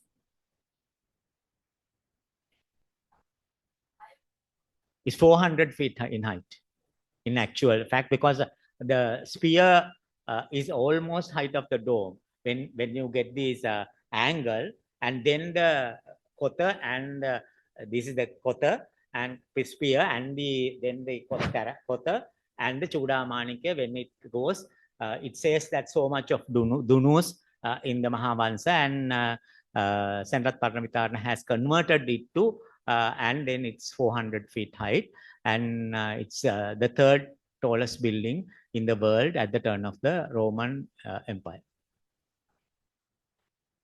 Because it has been broken. I told you that the collapse of the sphere also, when one of the British people went, they have identified that top has been collapsed because of the not maintaining pier. Now, because now it's the maintaining, and they inspect it, that's why they found this cracks, and then quickly, otherwise it would have been again just disaster or collapse, because the water will go through, because all these are this clay and bricks. No, the clay, when it gets soaked in water, it gets expanded, and the cracks will appear. And even when we were doing this, once there was a crack appear. So then after that, they told me, sir, there's a crack. So because of they wanted to identify the crack, they have painted with two red paint, and it is large, and the media people took photographs and said that it is a very thin hairline crack. But they said so much of crack has happened, Jethavana and also, and they were telling that we were using a excavator to excavate the Bandapokuna. Because of the vibration, this has happened. So then when I was contacted by the BBC Sandesha also to explain why, and several other these what they call media also contacted me. I said, I am not going to give you any media cut. If you want my version, contact me live, then I will do. Otherwise, you will use my thing and cut it and do it in a different way. Recently also this has happened by the Derana. Anyway, that's there. So I said I can't. Then I went there and found that there had been a small, the kind of a small pond on top of the Hatharas Koto, which they have not completed. So then I asked the project manager, me Vasada. Oh, sir, Vassa. So water accumulated, seeped in, and this crack was. So I said, immediately complete this this portion up to Hatharas Koto. We completed in, the crack disappeared. Yes.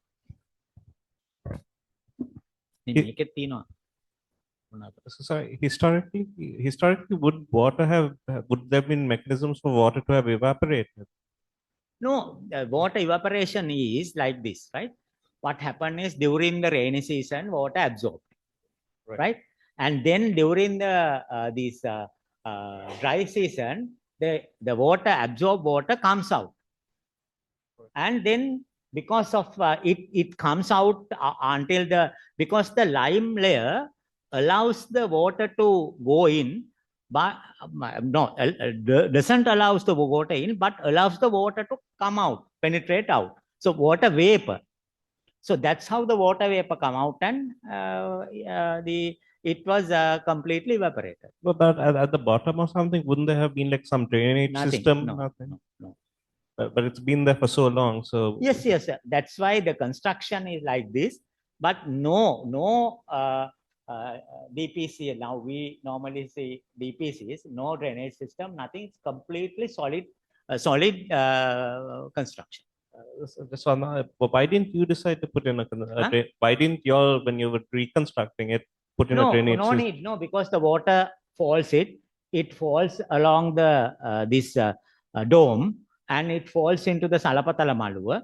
And the Salapatala Maluwa has been done in a kind of a way where the water comes out up to the end of the Salapatala Maluwa towards the brick wall, the inner wall, and there's a drain around that. And from there are gargoyles to pour that into the Valley Maluwa, and from there it goes to the Halpan. This is one of the on the bricks. Now is the capacity in the country to manufacture the bricks in the capacity? What happened later was this kiln which we prepared was taken over by the army to manufacture the bricks in the Sandahiru Saya. So I don't know whether now it has given back to the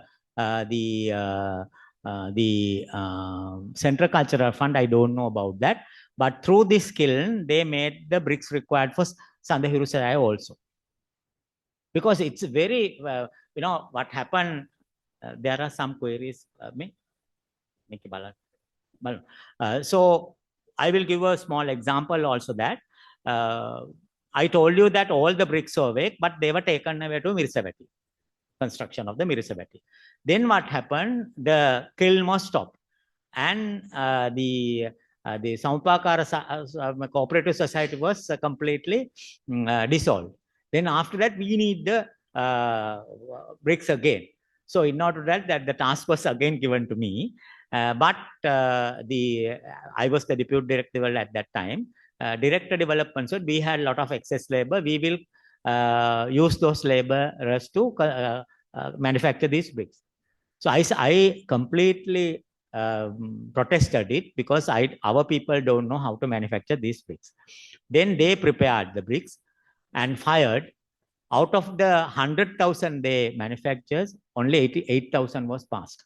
And the papers, in the paper's headline, Jethavana Gadolaka Ganana Rupial 550. Because of then after that, I said, no, nothing to it. I will take it over. I call all the people there and not the contractors, individual people, and requested them to pay. It's we can do it. මට තියෙන අපිට තියෙන ප්‍රශ්න තමයි අපි මේ සල්ලි තියන අය නෙමෙයි මේක කපලේ වුණාට පස්සේ අපිට දවසට දෙන සල්ලි අරගෙන තමයි අපි ගෙදර යනකොට හාල් කිලෝ එකක් පරිප්පු 100ක් විතර අරගෙන සීනි ටිකක් අරගෙන ගෙදර යන්නේ. ඉතින් සර්ලාට ඒක දෙන්න බෑනේ අපිට. ඒකින් හින්දා අපිට කරන්න දෙයක් නැහැ. So then I discussed with them and made a kind of a discussion and made it. හරි. ඔයගොල්ලෝ සතියකට අවශ්‍ය වෙන ගඩොල් කපලා දෙන්න. You prepare construct that. මම පොරොන්දු වෙනවා සිකුරාද දෙන ගඩොල් වල සල්ලි සමුදට ගෙවනවා. හැබැයි මෙහෙම කරන්න ඔයගොල්ලෝ සිකුරාදට දුන්නාට පස්සේ they will prepare the voucher and send it by fax where I am. Sometimes I will be in Tissa Maharama because I am running everywhere in the country. So I signed it and we created a separate account in Lanka Bank of Ceylon in Anuradhapura and had a separate impress in that. To pay the people. And I told them, ඔගොල්ලෝ හැම එකේනාම ලංකා බැංකුවේ account එකක් අරින්න. Then I discussed with the manager and said, මම check එක ඔප්පු ගමම්ම ඒ වෙලාවෙම purchase කරලා සමුදම සල්ලි දෙන්න. So they were very happy. So they didn't trust me. පළවෙනි එක ගෙව්වට පස්සේ අපි කවදාකවත් හිතුවේ නැහැ sir මේ කියපු විදිහට කරයි කියලා. So they manufactured all the bricks to complete the Jethavana Stupa after building their confidence. That's how later the bricks were manufactured to conserve this. So all the people were happy because they are getting at the on Monday all their payments were done. Yes. We after firing it, we didn't use it. We send it to NBRO to test it, the samples. We normally have a method of selecting the samples. Once they test it passed only, we use it. When it is in the kiln, after cured and piled, we send the samples and then they give us the report. And then after that, we allow the bricks from the Galkadawal kiln to be transported to Jethavana. That's how we did it. And not only that, even that we did this water absorption rate also we measured. And then we had on our, then later we created our own lab to test them in Anuradhapura. So engineer was recruited, so he tested it and then given the reports. That's how we concluded. Yeah, at the moment, preventive maintenance is to inspection, and also because our broken face nisa, the plant accumulated seeds, and so they used to go up and see whether there are any plants and they remove them. There are people, and on the top of that, api kanu kal kanu dala ekata lanuwa dala, so they go up and to the climb to the top. There are the concrete stone pillars for that. They can go up and tie the rope and put it down, and they with the rope they goes around it and see it. No applications, nothing, because that is also a good question what you said. Dr. Olenser was telling that you have to apply a water repellent. It's not suitable because water repellent will not allow water to go in, but not allow water to come out. And the water with the salt, which is coming due to the capillary action, or with the water. Now, we have used cement also, no? So what will happen if the water go in, if the water comes up from the capillary action, it will dissolve the cement and come out, and the salt crystallization will happen in between the protective layer, and finally we don't know what it is. Then because of the salt accumulation, parts will collapse. That is the effect of the calcium sulfate, gypsum. At the moment, there is no surface finishing. No. But maintenance is important. Has lightning done any damage? We did wanted to do a lightning conductor. It had discussions, but they have not yet erected. But when I was the Director General of Archaeology for the Mandawala Stupa, we erected the lightning conductor. But due to various people saying that අපි මේ ජේතවනේ රන් සාය උඩ ඇන්ටනාවක් හදලා ඉවරලා පිටරටවල් වලට මොනවද යවනවා අර එහෙම කියලා. Because of that, without even after I was not there, there was a complaint and I visited there. They have removed it. I said, what the hell you have removed it? The lightning conductor needs, because අර කොත තියෙනවනේ චූඩාමාණික මේකේ මොකක්වත් නැති නිසා දැම්මේ නැහැ. To re-erect the lightning conductor, because the old kota was damaged, although there was a lightning conductor. අර පල්ලෙහා ඒගොල්ලෝ ඒකට earth වෙන එක අයින් කරලා ඒක කැපිලා ඊට පස්සේ when I climbed up and see the entire old the kota of the Jethavana Mandawala Stupa was completely damaged. Then that's why we removed it, and it is now exhibited, and a new kota was. So lightning conductor is very important, but we didn't have after completing it for the last 20 years. But it's very important to have a lightning conductor also. Well, maybe because of the pinnacle and things like that, it might had some kind of, but no lightning conductors at that time.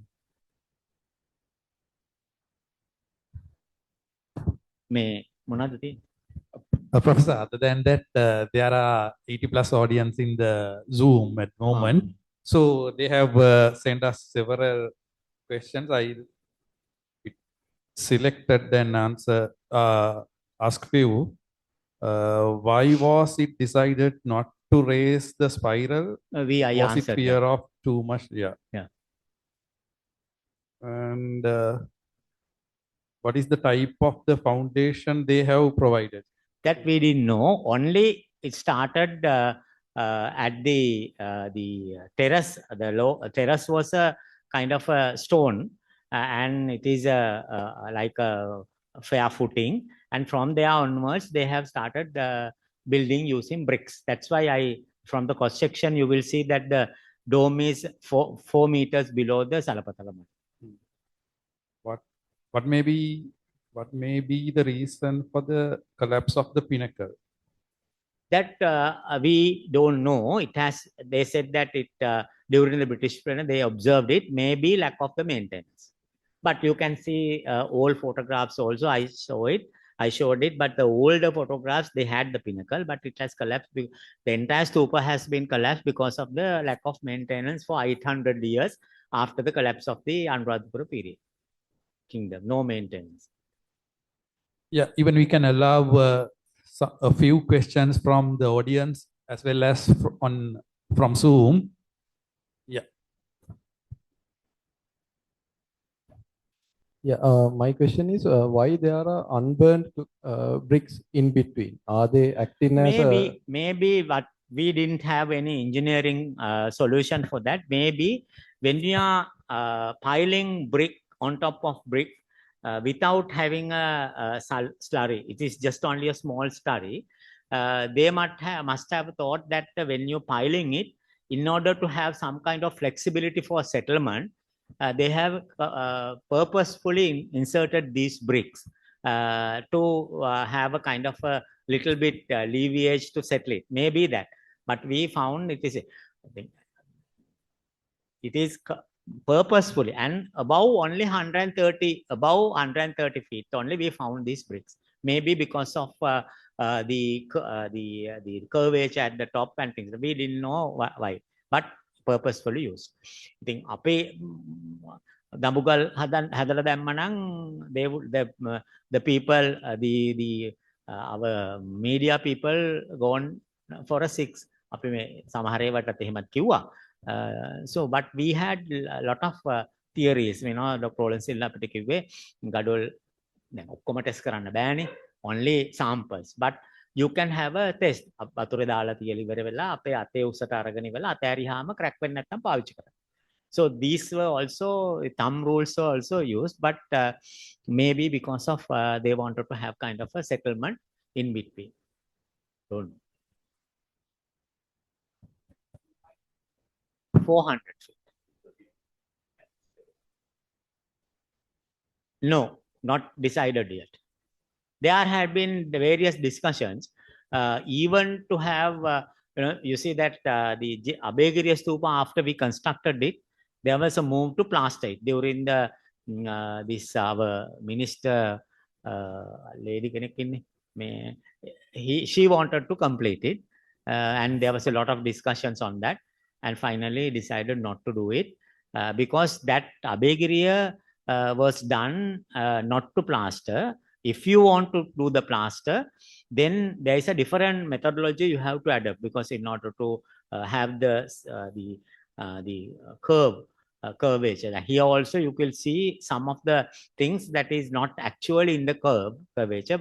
To plaster it, you have to rebuild it to the curvature, but it's not possible at the moment. So because of that, we don't know, we didn't do it. We have, not only us, even the Professor Parnavitana has also projected it, because it's very easy, because the shape of the Hataraskoto is like that. So when you project it up, when it meets and create the base for the kota, that is the high. And then after the kota and the pinnacle, it is 400 feet. And it is given is, mecharak, riyang mecharai, hemakila, it's given in the Mahamansa. So from there onwards, most of the people thinks that it's about 244 something to 250 feet height. But when you really project the kota, it goes up to a certain height. And from the Kerala and the Chudamalike, all those belongs to the stupa. No?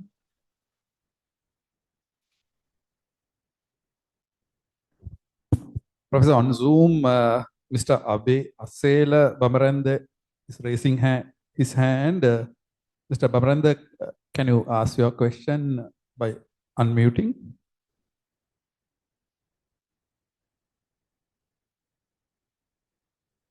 මොකද්ද කරන්නේ? You have to.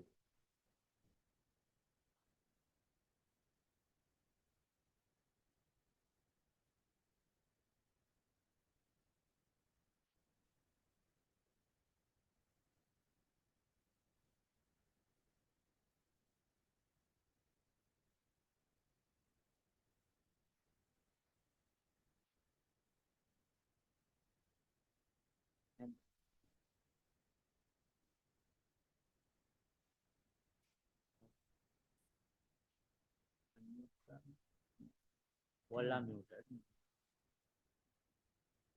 Mute all twenty.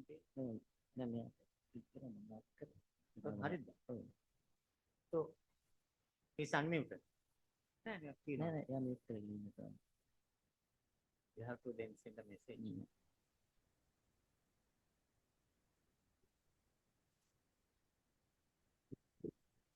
He has been unmuted, but he is muted. From here, it is unmuted.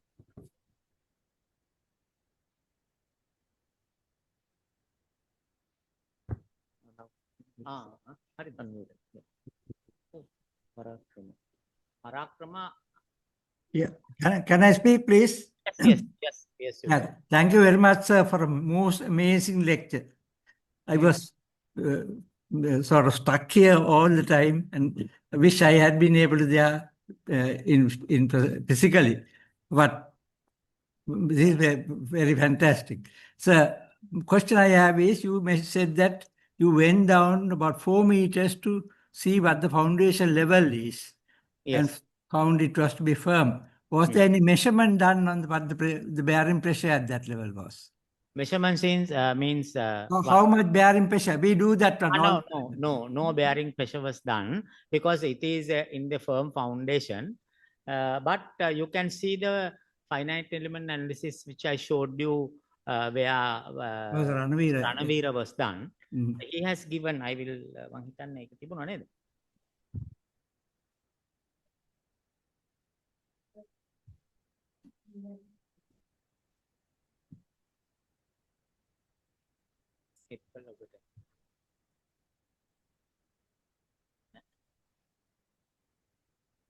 While we are searching for it, one other question, sir, is now this brick building technology, what you developed, is it lost or is it still being preserved by the army?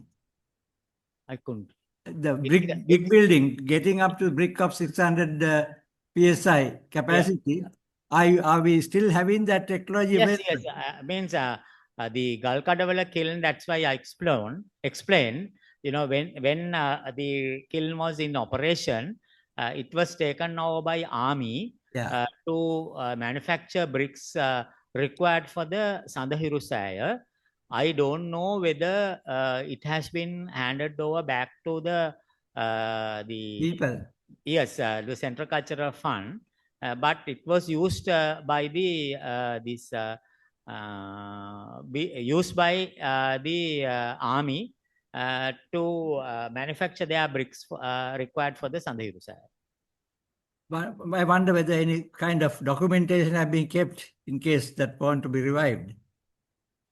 Means of you know the composition and all that sort of thing. You know they were using manual methods to check what the biology of the mix and all that sort of thing. If we are to repeat it later on,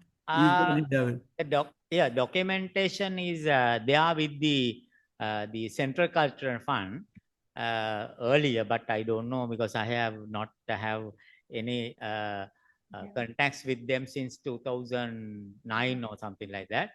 But they have been manufacturing the bricks until the conservation of the Abhayagiri Stupa. So they should have had, they should have the methodology and things like that. Yeah, a request to our people at the ISL, we should try and see whether we can get that one and get into our library at least, if not for the universities. Yes. Here you can. Suran? This is you can see the finite element analysis and the vertical stresses done by Professor Ranavira. You see at the dome, you see that here you find 839, and that is the darkest. And here Hatharas Kotua also, you can see this is the darkest, and those are the Hatharas Kotua, that area has collapsed. At the bottom, you see even the Dagaba Stupa, you can see that there are hardly any stresses, major stresses here. You see, here, of course, it has been eroded. Here, still the 84 brick players and the plaster was remaining. The Mirisavatia problem was they have not built in a firm foundation.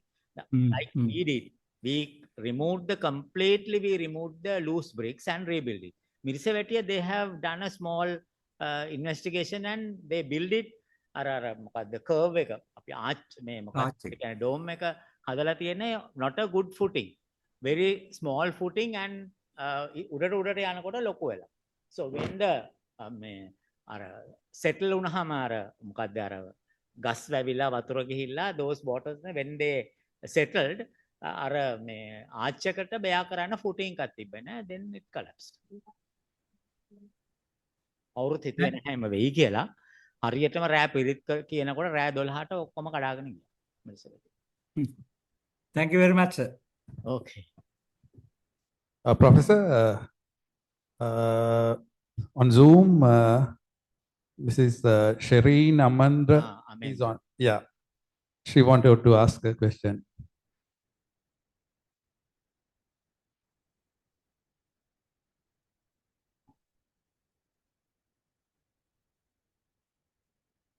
Okay, you are here. Okay. Yeah, okay.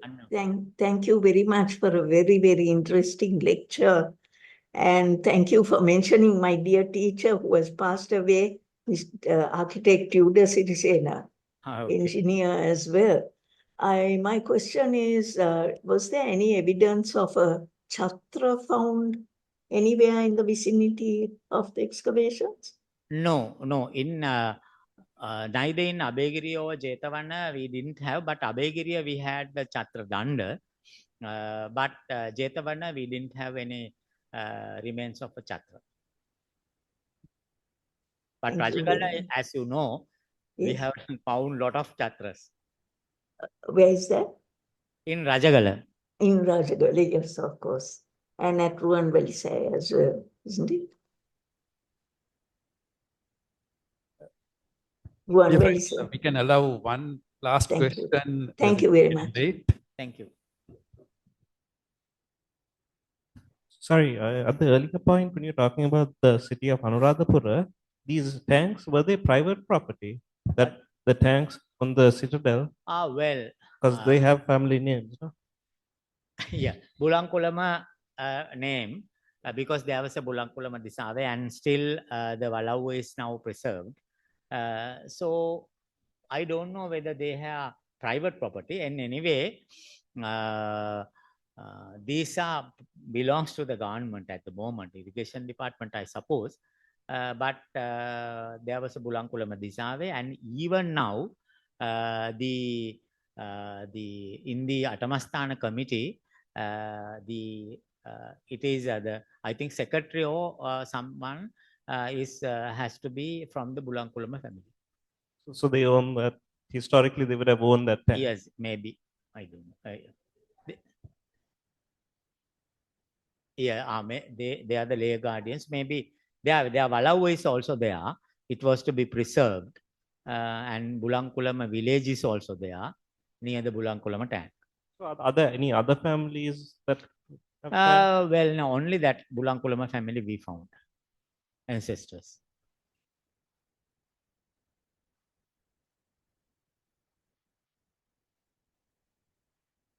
Right. That's good.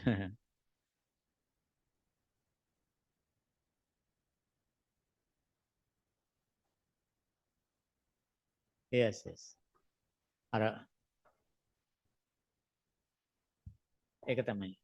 That's right. කියනවා මේ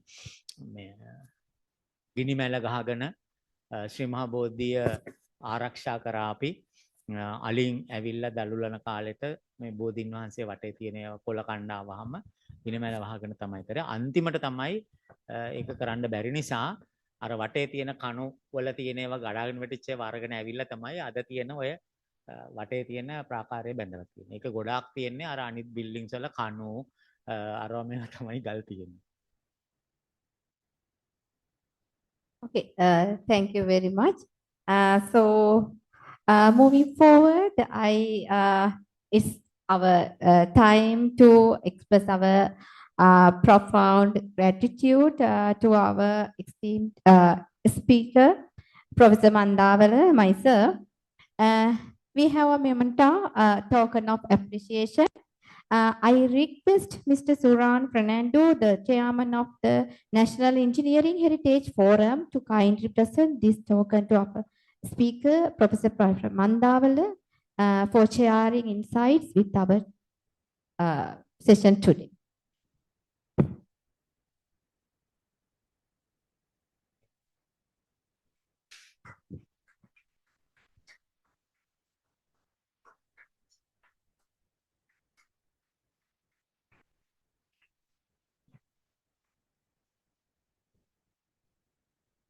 Hope I have done justice for the invitation.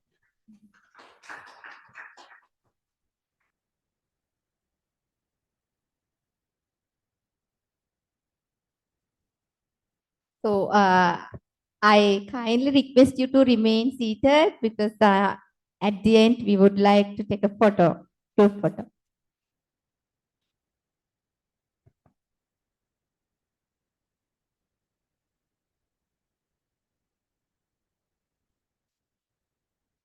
So good evening, everyone. So on behalf of the National